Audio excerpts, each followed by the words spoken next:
ಮಂಗಳಾದೇವಿ ನಗರದ ಶ್ರೀ ಆದಿಪರಾಶಕ್ತಿ ದೇವಾಲಯದ 61ನೇ ವಾರ್ಷಿಕೋತ್ಸವ ಶ್ರದ್ಧಾಭಕ್ತಿಯಿಂದ ಜರುಗಿತು.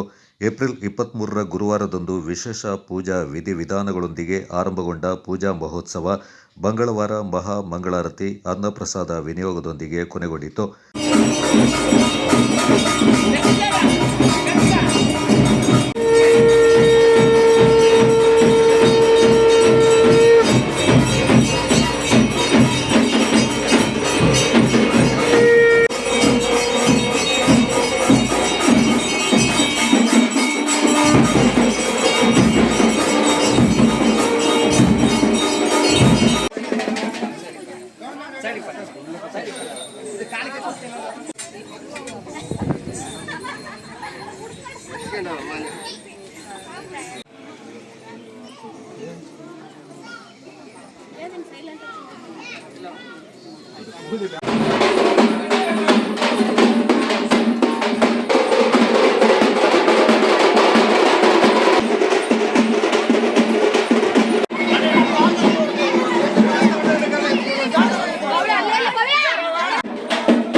ಶುಕ್ರವಾರದಿಂದ ಸೋಮವಾರದವರೆಗೆ ಅಗ್ನಿ ಕರಗದ ನಗರ ಪ್ರದಕ್ಷಿಣೆ ನಡೆಯಿತು.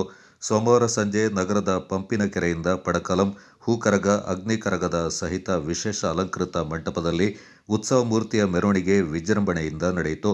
ಬುಧವಾರ ಓಕುಳಿ ಆಟದ ಬಳಿಕ ಸಂಜೆ ಶಾಂತಿ ಪೂಜೆ ನೆರವೇರಲಿದೆ ಎಂದು ದೇವಾಲಯ ಸಮಿತಿಯ ಪ್ರಮುಖರು ತಿಳಿಸಿದ್ದಾರೆ.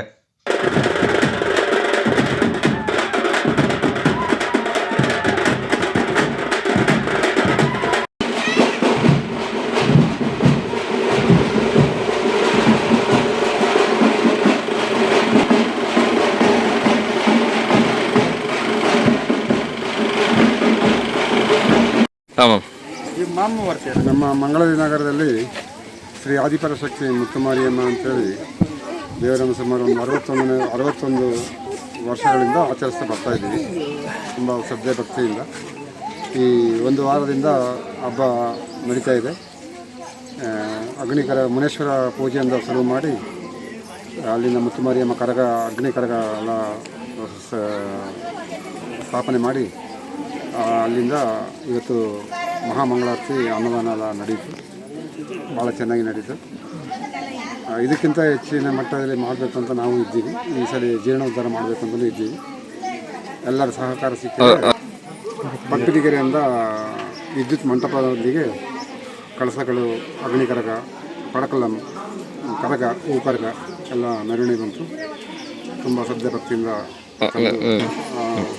ಅಗ್ನಿ ಕರಗ ಸಾಧಾರಣ ಮಡಿಕೇರಿ ಎಲ್ಲ ನಗರಗಳಿಗೆ ಹೋಗ್ತದೆ. ಕೆಲವರು ಜ್ಞಾನ ಮಾಡ್ತಾರೆ, ಇದು ಅದನ್ನು ಇಸ್ಕೊಂತಿರೋದು ದುಡ್ಡು ಮಾಡಲಿಕ್ಕೆ ಅಂತ. ಅದು ಸತ್ಯ ಅಲ್ಲ. ಅದು ಏನಂತ ಹೇಳಿದ್ರೆ, ಅಗ್ನಿ ಕರಗ ಹೋಗೋದ್ರಿಂದ ಮಕ್ಕಳಿಗೆ ಅಮ್ಮ ಬರೋದಿಲ್ಲ, ಮತ್ತು ಇನ್ನೊಂದು ಕಾಯಿಲೆಗಳೆಲ್ಲ ಈ ಮಾರಿಗಳವರು ಬರೋದಿಲ್ಲ, ಅದು ತಡೆ ಆಗ್ತದೆ. ಅದರಿಂದ ನಾವು ಏರಿಯಾಕ್ಕೆ ಹೋಗಿ ಶಾಂತಿ ಮಾಡಿ ಬರ್ತೀವಿ. ಇವತ್ತು ಪೂಜೆ ಇವತ್ತು ಮಹಾಮಂಗಳಾರತಿ ಆಯಿತು. ಮಹಾಮಂಗಳಾರತಿ ನಂತರ ಅನ್ನಸಂತರ್ಪಣೆ ಆಯಿತು. ಭಕ್ತಾದಿಗಳು ಹೆಚ್ಚಿನ ಸಂಖ್ಯೆಯಲ್ಲಿ ಸೇರಿದ್ರು.